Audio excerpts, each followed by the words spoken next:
ஒரு நிமிஷம் யோசிச்சு பாருங்க. ஒரு நாள் காலையில நீங்க எழுந்திருக்கும்போது, உங்களோட வேலைய, உங்க வருஷக்கணக்கான அனுபவத்த, உங்க திறமைய எல்லாத்தையும் ஒரு ஆர்டிஃபிஷியல் இன்டெலிஜென்ஸ், அதாவது ஒரு ஏஐ எடுத்துக்கிட்டா எப்படி இருக்கும்?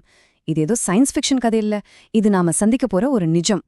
பாருங்க, நாம நம்ம வேலைய பத்தி கவலைப்பட்டுட்டு இருக்கிற அதே சமயத்துல இதே ஏஐ டெக்னாலஜி ஒரு புது பணக்கார சாம்ராஜ்யத்தையே உருவாக்கிட்டு இருக்கு. போன ஒரே வருஷத்துல மட்டும் 50க்கும் மேற்பட்ட புது கோடீஸ்வரர்கள் ஏஐ மூலமா உருவாகியிருக்காங்க. கற்பனையே பண்ண முடியாத அளவுக்கு செல்வம் ஒரு சில பேர்கிட்ட மட்டும் போய் குவிஞ்சிட்டு இருக்கு. சோ நாம இன்னைக்கு பார்க்க போறது வெறும் டெக்னாலஜிய பத்தி மட்டும் இல்ல. இது ஒரு புதுவிதமான பொருளாதார போர். ஒரு பக்கம் ஏஐய தங்களோட கண்ட்ரோல்ல வச்சிருக்கிற ஒரு சின்ன கூட்டம், இன்னொரு பக்கம் அதோட விளைவுகளை சந்திச்சுக்கிட்டு இருக்கிற கோடிக்கணக்கான உழைப்பாளிகள். இந்த ஆர்டிஃபிஷியல் இன்டெலிஜென்ஸ் காலத்துல உருவாகிற இந்த பிரம்மாண்டமான செல்வ இடைவெளிய பத்தி தான் நாம ஆழமா பார்க்க போறோம். வாங்க இன்னும் கொஞ்சம் ஆழமா பார்க்கலாம். ஏஐன்றது வெறும் ஒரு சாஃப்ட்வேர் கிடையாது. அது ஒரு புது பொருளாதார அமைப்பையே நாம இதுவரைக்கும் பாத்திராத ஒரு வேகத்துல கட்டி எழுப்பிக்கிட்டு இருக்கு. அப்போ இந்த புது சிஸ்டத்தோட உச்சியில யார் இருக்கா? அவங்க எப்படி இவ்ளோ வேகமா உருவாகுறாங்க? இந்த புது பணக்கார வர்க்கத்துல 2 முக்கியமான பிரிவுகள் இருக்கு. முதல் குரூப் மாடல் ஆர்கிடெக்ட்ஸ். இவங்க தான் ஏஐயோட மூளையையே உருவாக்குறவங்க. ஓப்பன் ஏஐ, ஆந்த்ரோபிக் மாதிரி கம்பெனிகளோட ஃபவுண்டர்ஸ். 2வது குரூப் இன்ஃப்ராஸ்ட்ரக்சர் பிளம்பர்ஸ். இவங்க தான் ஏஐ இயங்குறதுக்கு தேவையான உடல, அதாவது ஜிபியுக்கள், டேட்டா சென்டர்கள் எல்லாத்தையும் சப்ளை பண்றவங்க. ஒருத்தரோட சொத்து ஐடியாவுல இருந்து வருது, இன்னொருத்தரோட சொத்து பற்றாக்குறையில இருந்து வருது. இதுதான் இங்க ரொம்ப முக்கியமான பாயிண்ட். ஒரே சிஸ்டம் தான் இந்த 2 உலகத்தையும் உருவாக்குது. ஒரு பக்கம் மூலதனம், அதாவது பணம், வானம் அளவுக்கு வளர்ந்துட்டே போகுது.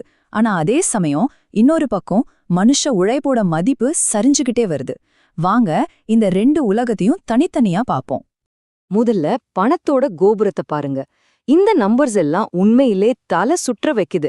ஓப்பன் ஏஐயோட ஸ்டார்கேட் ப்ராஜெக்டுக்கு மட்டும் தேவைப்படுற முதலீடு சுமார் $500 பில்லியன். இது பல சின்ன நாடுகளோட ஒட்டுமொத்த பட்ஜெட்டை விடவும் அதிகம்.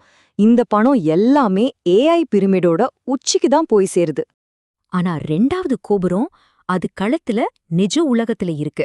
இந்த $1 பில்லியன் சாம்ராஜ்யத்தை தன்னோட உழைப்பால தாங்கி பிடிச்சுக்கிட்டு இருக்கிற சாதாரண தொழிலாளர்களோட உலகம். இங்கேதான் கதையோட இன்னொரு இருண்ட பக்கம் ஆரம்பிக்குது. இந்த புது உலகத்துல உங்களோட மேனேஜர் ஒரு மனுஷன் இல்ல, அது ஒரு அல்காரிதம்.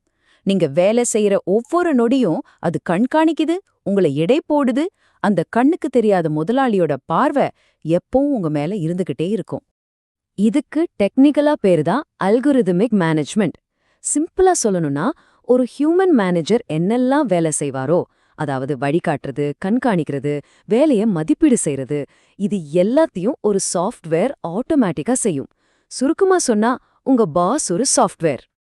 இது ஒரு விசித்திரமான ஜெயில் மாதிரி ஒரு சூழலை உருவாக்குது. எப்ப நம்மள பாக்குறாங்கன்னு தெரியாததால எப்பவுமே யாரோ நம்மள பார்த்துக்கிட்டே இருக்கிற மாதிரி ஒரு உணர்வு. இந்த தொடர்ச்சியான கண்காணிப்பு தொழிலாளர்கள் மத்தியில ஒரு விதமான பயத்தையும் கடுமையான மன அழுத்தத்தையும் உருவாக்குது. இது வெறும் உணர்வு மட்டும் இல்ல, இதுக்கு பின்னாடி இருக்கிற எண்கள் இன்னும் அதிர்ச்சியா இருக்கு. அல்கரிதம் உங்களை நிர்வகிக்கும் போது மன உளைச்சல் 2 மடங்குக்கு அதிகமாகுது. வேலை செய்யற இடத்துல நடக்கிற விபத்துகளும் கிட்டத்தட்ட 2 மடங்கு அதிகமாகுது. உடல் வலி 1.5 மடங்கு அதிகமாகுது. இதுதான் அந்த கண்ணுக்கு தெரியாத முதலாளிக்கு நாம கொடுக்கற விலை. இதுல ரொம்பவே மோசமான ஒரு விஷயம் என்னன்னா, இது பொறுப்பில்லாத கட்டுப்பாடு. அதாவது இந்த சிஸ்டம் மூலமா கம்பெனிகளுக்கு தொழிலாளர்கள் மேல முழுமையான கண்ட்ரோல் கிடைக்குது. ஆனா ஒரு முதலாளிக்கு இருக்க வேண்டிய பொறுப்புகள் இருக்கு இல்லையா, அதாவது மினிமம் சம்பளம், பாதுகாப்பு, சலுகைகள், இது எதுல இருந்தும் அவங்க ஈஸியா தப்பிச்சுக்க முடியும். ஏஐ நவ் இன்ஸ்டிடியூட்ன்ற அமைப்பு இதை ரொம்ப தெளிவா சொல்லுது. இந்த கண்காணிப்பு சிஸ்டம்ஸ் ஒரு தொழிலாளியோட வலி புள்ளிய கரெக்டா கண்டுபிடிக்குதான். அதாவது ஒரு வேலைக்காக நீங்க எவ்வளவு குறைஞ்ச சம்பளம் வரைக்கும் இறங்கி வருவீங்கன்னு அதுக்கு தெரியும். உங்களுக்கு கிடைச்சிருக்க வேண்டிய ஒவ்வொரு ரூபாயும் நேரா கம்பெனியோட லாபத்துக்கு போகுது. உங்க பலவீனம் தான் அவங்களோட லாபம். சரி, இது இப்போ நடக்கிற கதை.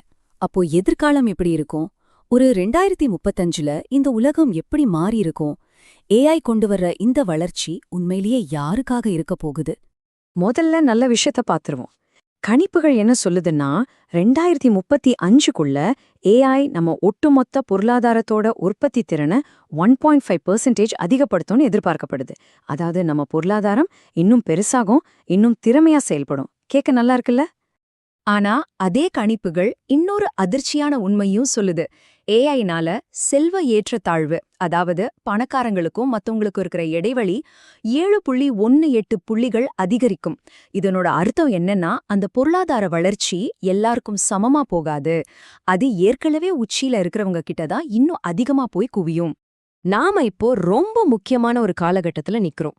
ஏஐ நம்ம எதிர்காலத்தை வடிவமைக்க போகுது. ஆனா அது எப்படிப்பட்ட எதிர்காலமா இருக்கணும்னு டெக்னாலஜி முடிவு பண்ணாது.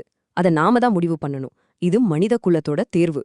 நம்ம முன்னாடி 2 வழிதான் இருக்கு. ஒன்னு, வாய்ப்புகள் நிறைஞ்ச ஒரு எதிர்காலம். இங்க ஏஐ உற்பத்தி திறனை அதிகப்படுத்தி புது வேலைகளை உருவாக்கி அந்த வளர்ச்சியை எல்லார்கிட்டயும் பகிர்ந்துக்கும். இன்னொரு வழி, ஏற்றத்தாழ்வு நிறைஞ்ச எதிர்காலம். இங்க ஏஐ செல்வத்தையும் அதிகாரத்தையும் ஒரு சிலர்கிட்ட மட்டும் குவித்து ஒரு நிரந்தரமான பொருளாதார பிளவு உருவாக்கும். இந்த தேர்வு டெக்னாலஜியோடது இல்ல, அது நம்மளோடது, மனுஷங்களோடது. இப்போ கேள்வி உங்ககிட்ட தான். ஏஐ வாய்ப்புகளை உருவாக்குமா இல்ல ஏற்றத்தாழ்வை இன்னும் அதிகமாக்குமா? நீங்க எந்த மாதிரி ஒரு எதிர்காலத்தை விரும்புறீங்க? உங்க பதில கமெண்ட்ல சொல்லுங்க. வாங்க விவாதிக்கலாம்.